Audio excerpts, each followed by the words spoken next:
지난 시간에 우리가 천사의 방문을 받는 마리아에 대해서 지난 1장 26절에서 38절까지 내용 중에 교재에 제가 그냥 담아놨는데요. 천사가 이르되 마리아여 무서워하지 말라. 네가 하나님께 은혜를 입었느니라. 그래서 하나님께 은혜를 입은 자. 이 인류 역사상 마리아와 같은 은혜를 입는 경우는 딱 한 명이에요. 마리아가 또 있으면 안 되겠죠. 그렇죠? 예수님을 이렇게 성령으로 잉태함을 받는 이런 인물은 딱 한 명이다. 오늘 성경에 등장하고 있는 바로 그 마리아. 이 마리아라는 이름이 굉장히 많습니다. 우리나라 사람들 가운데도 마리아라는 이름을 가진 사람들이 있고, 카톨릭을 믿는 사람들은 이제 세례명으로 마리아는 이름을 갖는 이름도 있고, 세계적으로 따지면 굉장히 많은 사람들이 마리아라는 이름을 가지고 있어요. 그러나 성경에 등장하는 그 마리아는 아니에요. 그 마리아가 바로 오늘 성경에 예수 그리스도, 우리 주님을 몸에 잉태해서 출산하게 되어지는 바로 그분이죠. 그 다음에 이제 마리아 찬가에 대해서 지난 시간에 잠깐 이야기를 했는데, 이 마리아 찬가는 이 마니피카트라고 하는 이름으로 바하가 이제 그 곡을 썼어요. 그래서 이런 유명한 그 작곡가들이 이런 이름을 굉장히 명칭을 가지고 다루려고 노력을 했다는 거죠. 마리아의 찬가는 뭐냐면 비천한 여종을 하나님이 도와주셨다.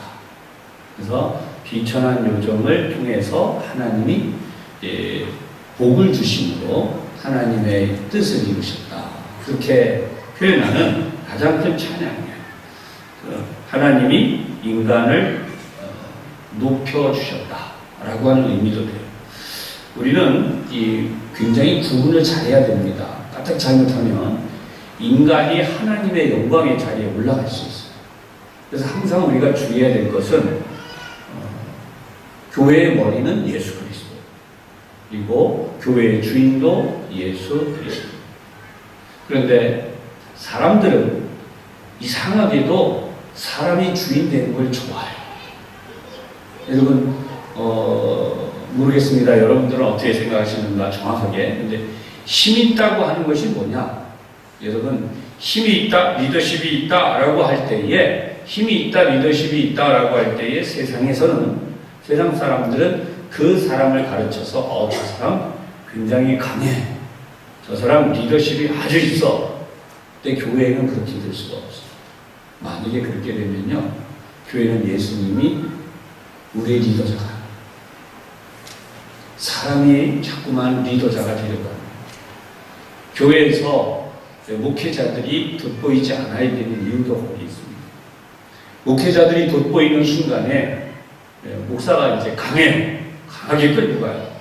좋아할 수도 있어요. 그런데 목사가 강하게 끌고 가다가 목사 자신이 실수하는 경우도 있지만은, 가장 중요한 건 그때 목사가 하나님의 자리를 가리울 수 있다. 아멘. 절대로 하나님의 자리를 가리울 수 없습니다. 그래서 우리 모두가 다 하나님의 영광을 위해서 살고 있는 존재예요. 저는 제가 부임해서 지금까지 여러분들에게 단 한 가지를 여러분들에게 늘 말씀드렸어요. 그게 뭐냐면 예수님을 바라봐야 돼요.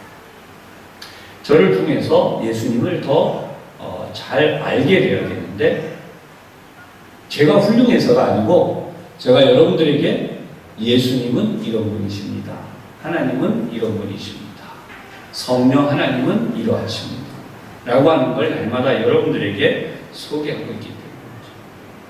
그런 의미에서 예수님을 참으로 바라보는 우리 모든 성도님들이 되시기를 주님의 이름으로 축복합니다.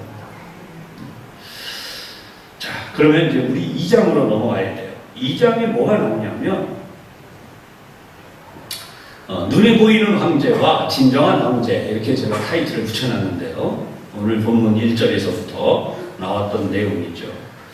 당시에 모든 사람들이 볼 때에 위대한 역사의 주관자, 왕 중의 왕, 황제 중에 황제는 카이사 아우구스투스였다는 거예요.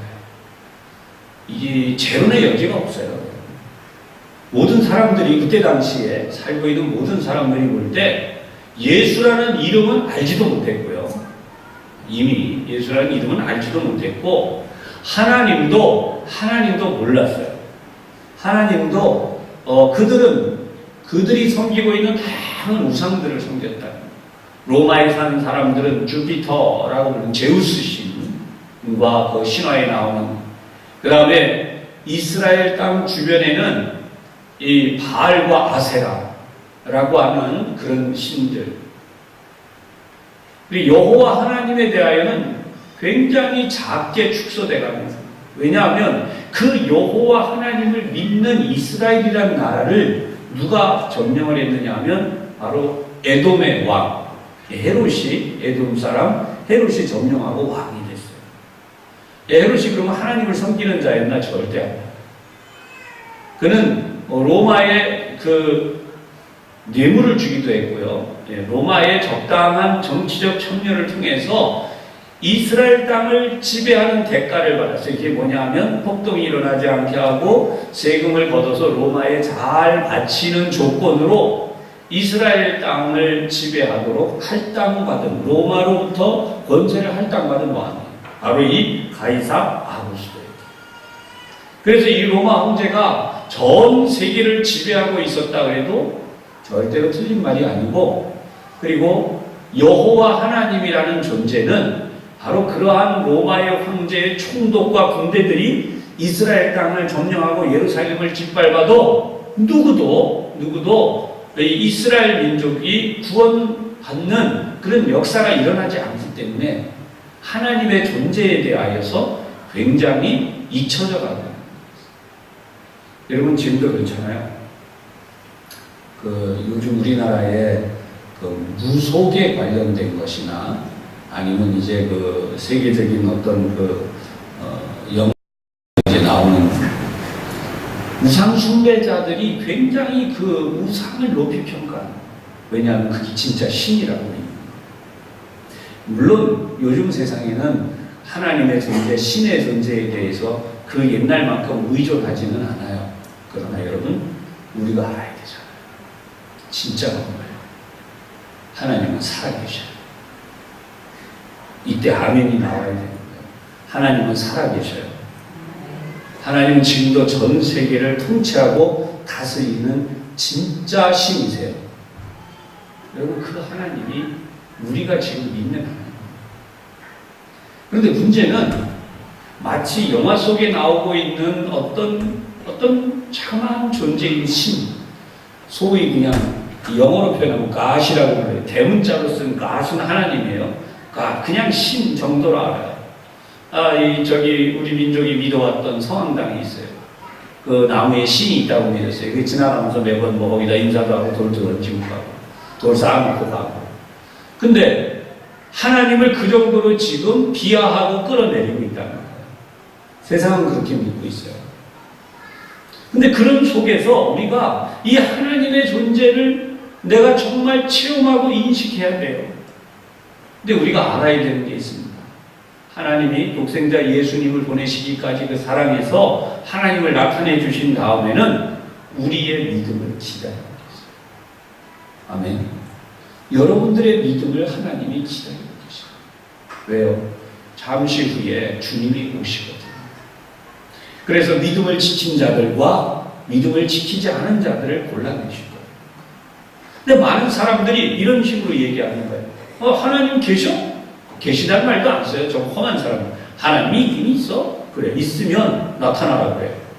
하나님이 있으면 나를 굴복시켜.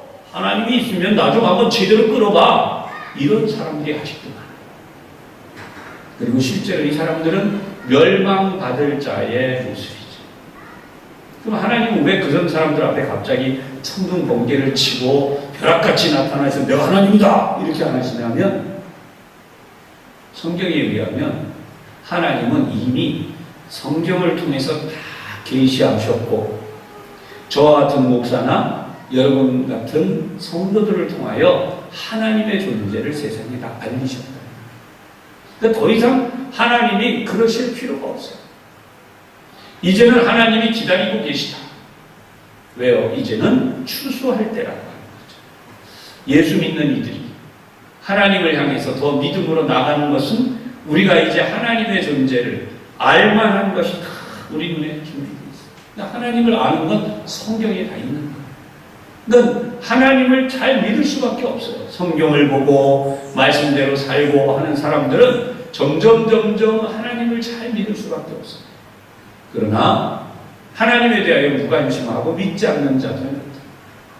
오늘 우리가 성경에 등장하고 있는 바로 이 시대에는 가이사 아구스토만이 오늘날 우리가 믿는 이 하나님이라는 존재보다 더 추앙받고 대단한 존재로서 진정한 황제가 누구라고요? 가이사 아구스토가 아니라 예수 그리스도. 할렐루야. 지금 태어나는 이 아기란 말이에요. 이 아기 예수란 말이에요. 그런데 성경을 보면 이 로마 황제 가이사 아구스토가 명령을 했다 그래요. 인구를 조사해라. 인구조사. 명령을 내렸기 때문에 천하로 다 호적하라. 1절에 나왔죠. 그래서 이 호적이 처음 한 거라는 거예요. 처음 한 호적인데 이 호적 때문에 각각 고향으로 돌아가게 되었다. 예수님도 고향으로 돌아가게 돼요. 누가? 요셉과 마리아의 고향으로 돌아가게 돼요. 그래서 갈릴리 나사렛이라고 하는 동네에서 4절에 유대 베들레헴이라 하는 지역으로 이제 여행을 시작했는데 그때가 바로 마리아의 몸에는 이미 예수님이 만삭의 몸으로 잉태되어 계셨어요. 이제 곧 출산할까 말까 하는 그 정도라는 거예요. 그래서 이러한 상황을 성경이 기록하고 있는데 바로 이 갈릴리에서 베들레헴까지 가는 거리가 100km가 넘는다고 해요. 엄청난 거리죠.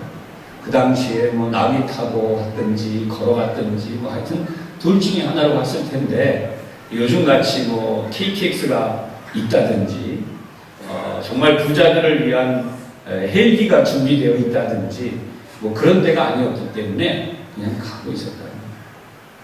그런데 바로 이러한 상황에서 우리가 올 때는 예수님이 그냥 호적하러 가셨구나. 그렇지만 이것은 굉장히 중요한 것이 뭐냐면 이때 당시 이 호적을 기록하는 이 일이 있지 않았더라면 예수님이 베들레헴에서 탄생하셨다는 것을 알 수가 없었어요. 이제 이해하시겠죠? 그냥 갈릴리 땅에 조용히 예수님이 태어났구나 이 정도로 알 텐데 그게 아니에요. 로마의 황제 때문에 호적을 하라 한 것 때문에 예수님이 이 땅에 어떻게 오셨다? 마리아의 몸에 성령으로 잉태된 누가가 기록하고 있는 이 내용들이 다 알게 됩니다. 그리고 마침내 베들레헴에 가서 호적을 한 사실이 성경에 기록된 것처럼 실제적으로 기록이 된 것이죠. 그러니까 하나님은 오늘 이 세상의 제도를 무시하시지도 않아요. 어떤 때는 여러분 오늘도 우리가 교회를 세우고 이렇게 있는데 이 자리에 있는 우리 모두가 이 세상에 호적을 다 가지고 있잖아요. 그렇죠? 근데 교회 다니는 사람들이니까 세상 호적 필요 없다. 우리끼리 그냥 호적 만들어. 여러분 그게 아니에요. 예수 믿는 사람도 이 세상의 호적에 우리 이름이 기록돼요. 그것도 하나님 뜻이야. 오늘도 우리가 살고 있는 이 세상에는 하나님이 더 크신 하나님은 어떤 분이신가? 바로 이 로마의 황제인 가이사 아구스토도 사용하신다. 할렐루야. 그래서 여러분 오늘 우리가 신앙생활하면서 세상의 것들을 함부로 하찮게 여기지 말아야 돼. 우리가 이 세상에 살면서 하고 있는 모든 일이 다 하나님의 뜻 안에 있습니다. 물론 여러분 예수 믿는 사람이 술 먹으러 가고 술 먹으러 가서 술집 여자 사귀고 도박하고 뭐 어떤 못된 짓 하고 돌아다니는 그건 하나님의 계획이 있는 게 아니에요. 그거는 자기가 하나님의 계획을 망치는 것이죠. 그리고 거짓말하고 사기쳐서 돈을 버는 거 그것도 하나님 뜻이 들어있는 게 아니에요. 여러분 세상에는 거짓말로 사기로 돈을 버는 사람들이 얼마나 많았는지 어제 뉴스를 보면서 여러분 다 보셨겠지만, 목사님이라는 분이. 근데 저는 너무 안타까워요. 제발 그런 분은 목사님 좀 하지 말았으면 좋겠어요. 왜 그런 분들을 목사님이라고 부르는지도 모르겠고, 자기 딸 유명한 연예인 뭐 했는데 성도들한테 돈을 또 끌어모아가지고 사기를 치고. 여러분, 제가 여러분에게 돈 거두면 1천도 내지 마세요. 아멘! 아셨죠? 제가 여러분한테 제가 제가 이렇게 얘기하는 거예요. 100만 원씩만 내면 나중에 200만 원으로 돌려드리겠습니다. 제가 돈 걷어 다니면 여러분 땡전한 입 주지 마세요. 아멘? 세상에 목사라는 사람들이 왜 그 짓을 해요? 그래가지고 그걸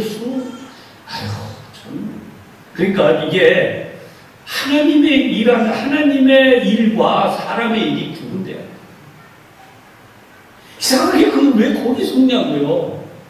왜 속겠어요? 제가 볼 때는 간단해요. 다들 욕심. 목사도 눈에 돈이 붙었어요. 목사가 눈에 돈이 붙으면요, 그렇게 된대요. 뭐든지 다 돈으로 보인다는 거예요. 뭐 어떻게 하면 돈벌이가 잘 될 거로 보이는데, 여러분. 잘못된 거예요. 절대로 그거 따라하면. 돈은 하나님이 성도들에게 필요한 일용할 양식을 주시게 되어 있어요. 할렐루야! 일용할 양식의 복을 받으시기를 바랍니다. 네, 절대로 그렇게 하면.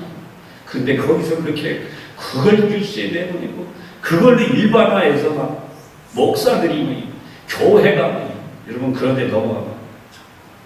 자, 오늘 성경에 이제 또 다시 보면 하나님의 말씀은 반드시 이루어진다고 하는 것이죠. 여러분, 하나님의 말씀이 반드시 이루어진다. 동그라미로 이렇게 써놨어요.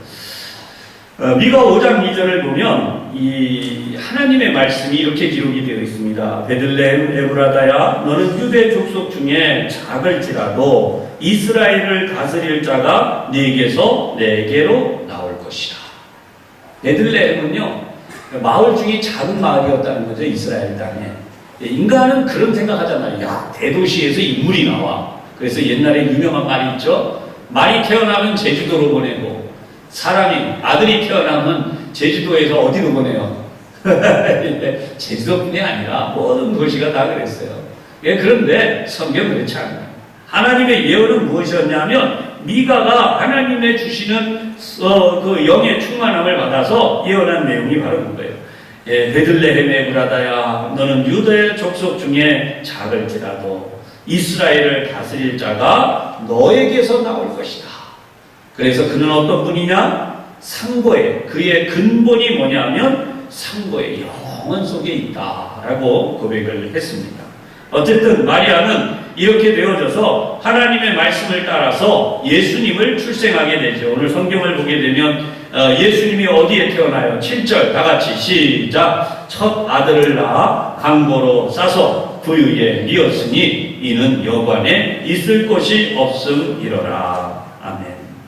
사람이 이 환경이 안 좋을 수 있는 것은 예수님이 태어났을 때도 환경이 안 좋았어요. 따라서 여러분, 때로는 우리가 가난할 수도 있고 때로는 우리가 어려울 수도 있습니다. 그런데 그것 때문에 실망하거나 좌절해서 하나님을 모른다, 그렇게 되면 안 돼요. 아셨죠? 지금 하나님의 사랑을 기억해야 돼요. 오늘도 먹을 것이 있고 입을 것이 있고 이렇게 해주신 것이 하나님의 은혜예요. 할렐루야. 네, 사람은요, 오늘 같은 날 수요일 날 이렇게 예배 나오는 거 얼마나 중요한지 몰라요. 형편이 되는 대로 하나님을 예배해요. 할 수만 있으면 예배해요. 사람은 오늘도 이 시간에 이 자리에 나오지 않으면 대부분 딴 거 하겠죠. 산책을 나간 분이 있을 수 있겠고, 시장 간 분이 있을 수 있고, 혹은 텔레비전을 틀어놓고 있는 분이 있겠고, 다양하게. 그러나 오늘 우리는 하나님을 예배하는 자리에 나왔어요. 바로 이 말씀을 보고 있는 거예요. 예수님은 아주 작고 보잘것없는 한 모습이었다는 게, 얼마큼 초라해요?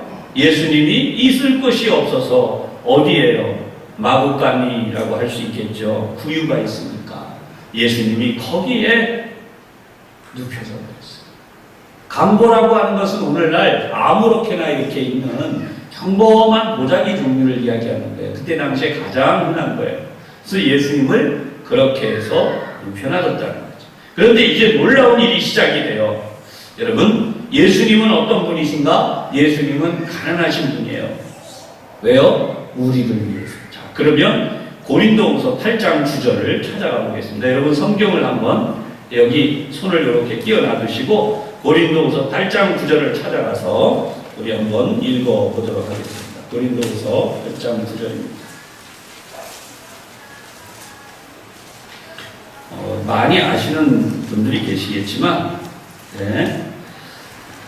다 찾으셨죠? 고린도후서 8장 9절입니다. 자, 그럼 함께 문독합니다. 시작. 우리 주 예수 그리스도의 은혜를 너희가 알거니와 부유하신 이로써 너희를 위하여 가난하게 되심은 그의 가난함으로 말미암아 너희를 부유하게 하려 하심이라. 아멘.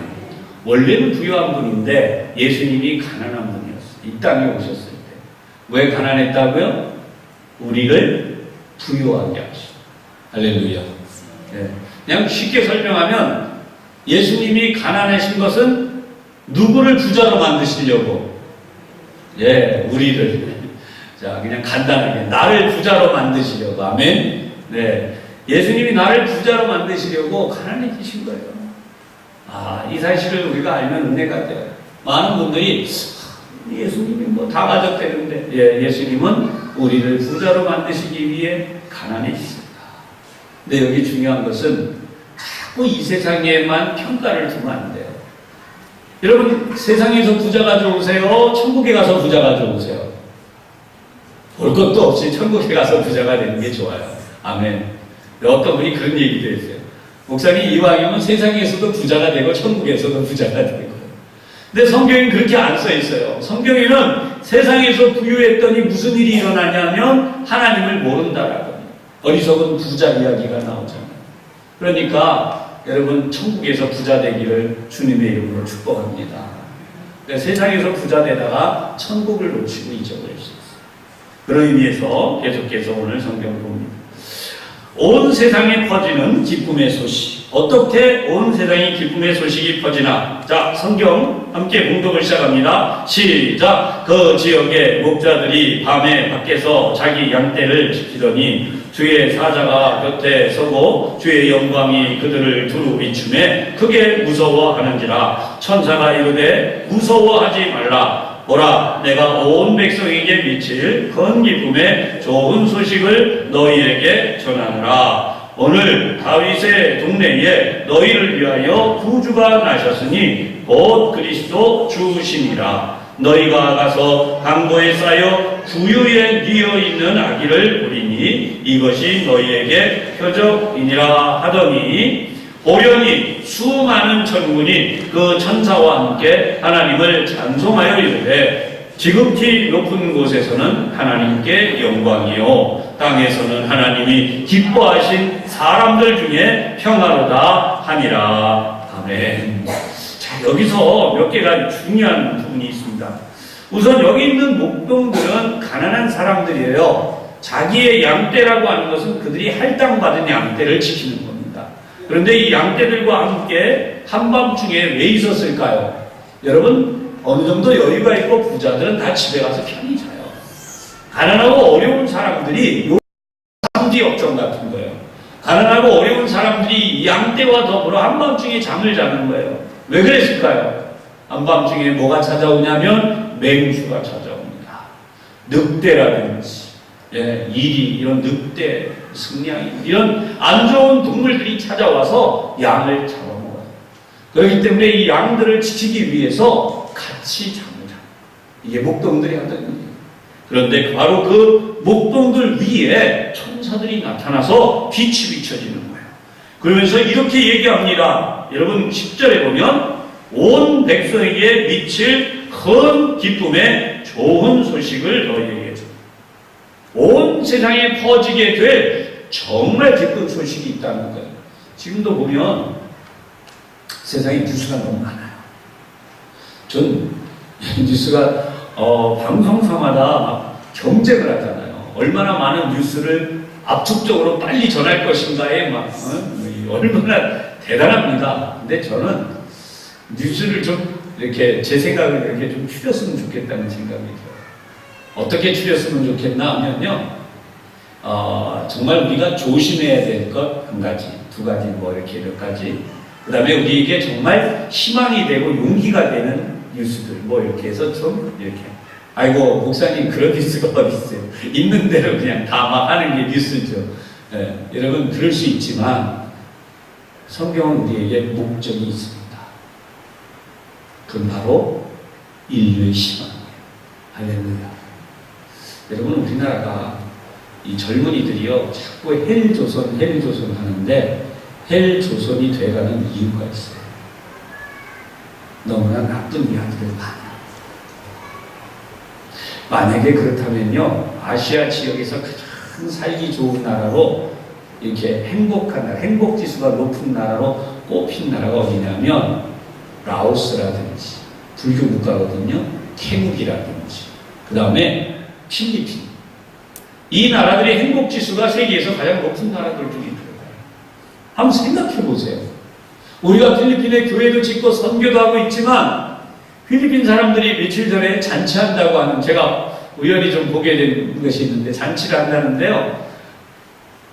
뭐 생선 몇 개 하고 몇 마리 하고 고기 조금 하고 가지고 온 마을 사람들이 잔치한다고 들어가요. 근데 좁은 길을 집 담 사이를 이렇게 들어가서 그 뒷마당이 아주 좁아요. 정말 요만큼 정도 되나요?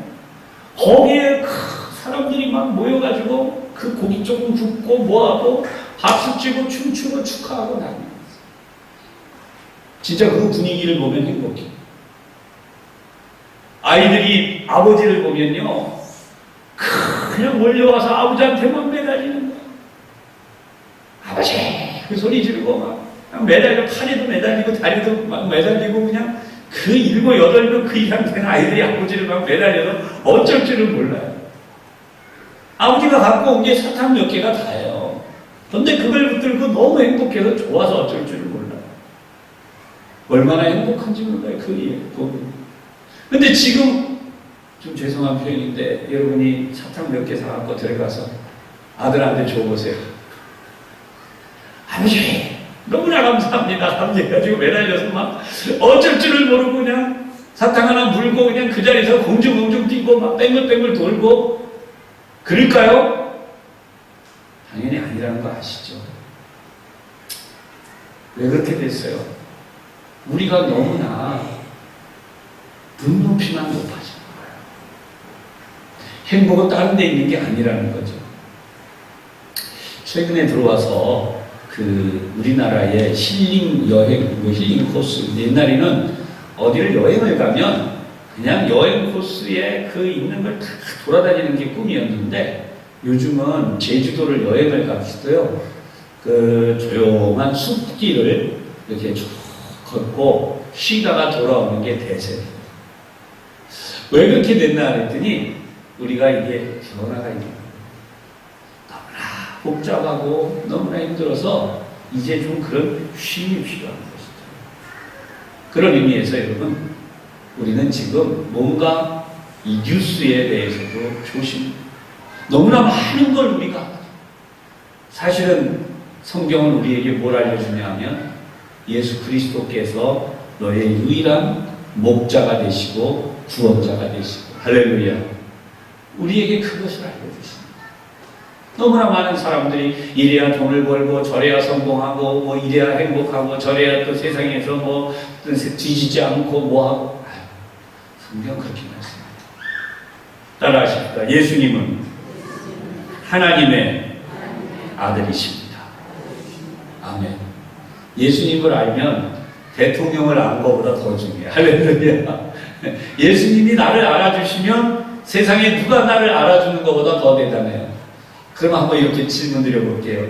예수님은 여러분을 기억하실까요? 믿으시면 아멘.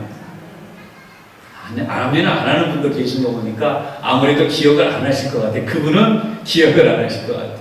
다시 한번 질문할게요. 정말 확실히 예수님이 여러분들을 기억하시리라고 믿나요? 네. 그러시면 여러분은 행복한 거예요. 그 이상 우리 바랄 게 없어요. 그 예수님이 나를 기억하고 계십니다. 그 예수님이 나에게 필요한 모든 복을 내리시는 거예요. 근데 뭐가 더 필요하겠어요? 이걸 놓치니까 자꾸 다른 것들을.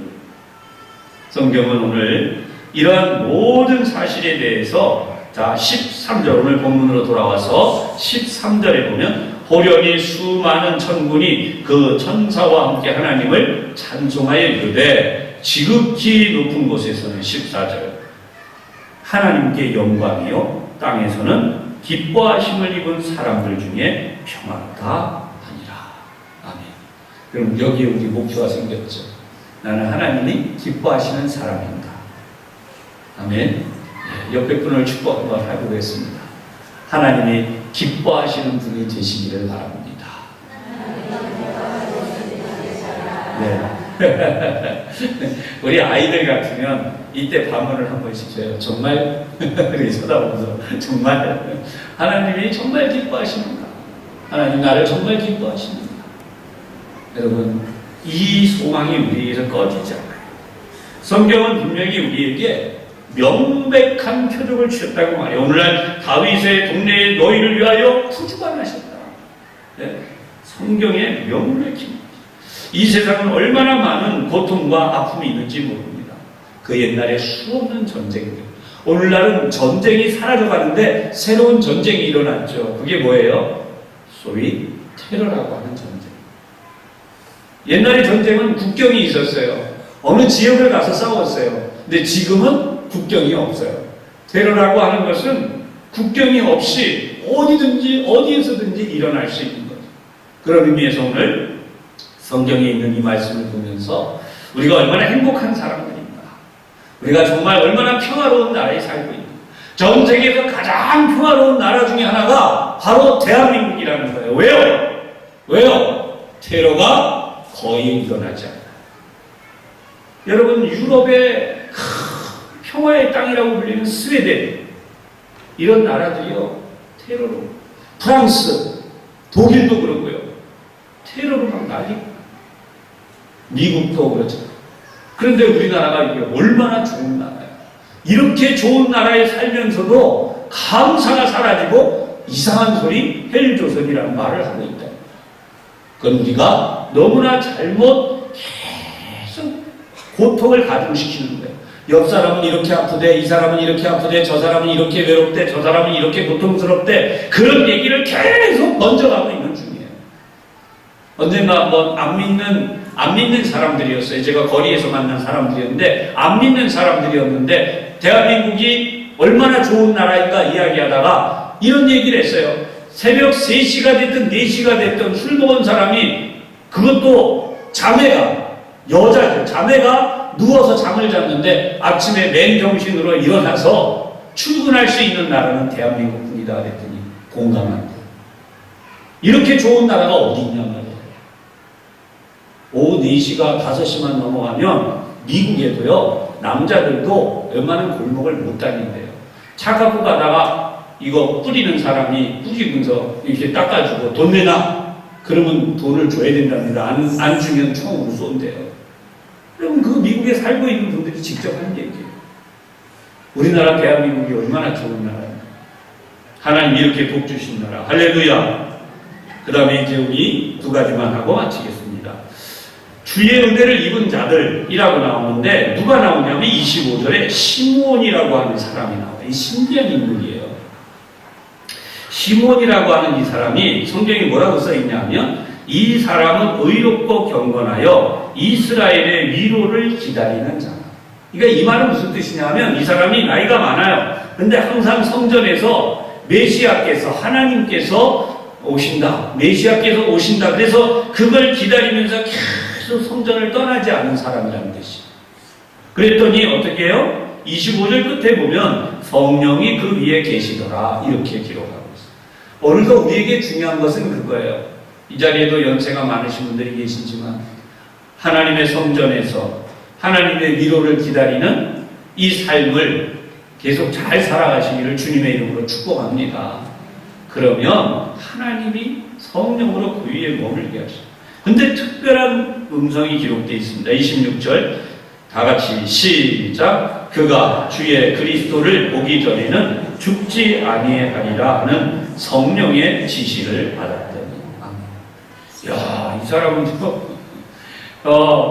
예수님이 이 땅에 오시는 걸 볼 때까지는 안 죽는데요. 장수의 복을 받은 거예요. 그런데 성경을 보면 이분이 이렇게 찬양을 해요. 예수님이 들어오시는 걸 보고 28절 시므온이 아기를 안고 하나님을 찬송하여 이르되 주제여 이제는 말씀하신 대로 종을 평안히 놓아 주시는. 이분이 왜 그렇게 얘기했을까요? 나이가 많은 몸으로 이 성전에 항상 있는 게 너무 힘들 수도 있었어요. 그런데 이제 그가 하나님의 영원한 나라의 안식에 들어간다고 믿었던 것이죠. 예수님을 만났습니까? 아멘. 여러분, 천국에 들어가면 여러분의 몸이 날아갈 것 같아요. 날아갈 것이 아니라 그냥 날아다니는 줄로 믿습니다. 아멘. 막 천근만근 몸이 아프고 무거운 분 너무 계시죠? 그런 일이 완전히 없고 날아가는 것 같은 행복합니다. 늘 날아다니는 기쁨과 행복으로 가득합니다. 그 땅이죠. 또 한 분의 인물이 나와요. 36절이죠. 아셀지파 바누엘의 딸 안나라 하는 이가 있다. 그랬는데 그는 직업이 뭐라고 소개해요? 선지자라. 하나님의 말씀을 예언하던 분이라는 거죠. 나이가 많았더라. 결혼한 후 7해 동안 남편과 함께 살았는데 과부가 되고 나서 몇 세가 되었다고요? 84세. 그런데 이분 역시 성전을 떠나지 아니하고 주야로 금식하며 기도하며 하나님의 성전을 섬겨왔다. 그랬더니 바로 이때 예수님을 보게 됩니다. 그래서 하나님께 감사하고 예루살렘의 성량을 바라는 모든 사람에 대해서 말했다라고 기록합니다. 여러분, 이게 얼마나 아름다운 일이에요. 메시아를 기다리는 사람들이면서 주의 은혜를 입은 자들. 오늘도 우리가 이 땅에서 정말 소원할 일이 있다면 바로 이거예요. 하나님의 은혜를 입은 자들로 살기를 주님의 이름으로 축원합니다. 하나님의 은혜를 입어요. 그게 내가 받는 이 땅에서 가장 큰 복이에요. 어떤 분들이 그렇게 얘기하시는 분이 있어요. 목사님, 저는 세상을 떠날 때 고통 없이 갔으면 좋겠어요. 걱정 마세요. 주의 은혜를 입으면 그렇게 될 줄로 믿습니다. 아멘. 네, 주의 은혜를 입으면 돼요. 질병으로 고통당하지 말고, 근데 여러분, 주의 은혜를 입으면 질병도 하나님께서 다 들리지 않게도 하시고, 설령 걸렸다고 해도 치료해 주시고, 할렐루야. 하나님의 역사가 이루어진 줄로 믿습니다. 네. 그 다음에 예수는 메시아이시다. 근데 이게 누가복음에서 굉장히 중요한 부분입니다. 여러분, 41절 이하에 이제 나오는 내용을 쭉 보면 예수님께서 이 누가복음에만 특별히 나오는 내용인데요. 예수님께서 해마다 6월절에 예루살렘에 갔다라고 기록이 되어 있고요. 예수님의 12살 때에 이 절기의 관례를 따라 갔는데 일행 중에 예수님이 따라 내려오시지 않았어요. 그리고 거기에 따로 계셔서 어떤 일을 했냐면 46절에 보면 사흘 후에 성전에서 만난즉 그가 선생들 중에 앉으사 그들에게 듣기도 하시며 묻기도 하시니 듣는 자가 다 그 지혜와 대답을 놀랍게 여기다. 그러니까 예수님은 이렇게 하나님의 말씀과 은혜로 이미 어릴 때부터 특출하셨다라고 하는 것을 보여줍니다. 할렐루야. 이걸 우리가 보면서 예수님의 어린 시절은 남달랐다라고 하는 걸 알게 돼요. 어떻게 달라지는가? 52절 같이 봉독합니다. 시작. 예수는 지혜와 키가 자라가며 하나님과 사람에게 더욱 사랑스러워 가시더라. 아멘. 그러니까 예수님의 모습에 대하여 누가는 어린 시절을 이렇게 기록해 놨어요. 그러니까 목사님 저도 요즘은 돌예배 축복하러 잘 자주 안 가는데 그전에는 이제 돌예배 꼭 드렸잖아요. 우리 100일 예배도 드리고. 확실히 그 세상은 변하는 것 같아요. 돌예배, 100일 예배 요즘 잘 안 드려서. 근데 그때 가면은 꼭 축복하는 본문이 이거예요.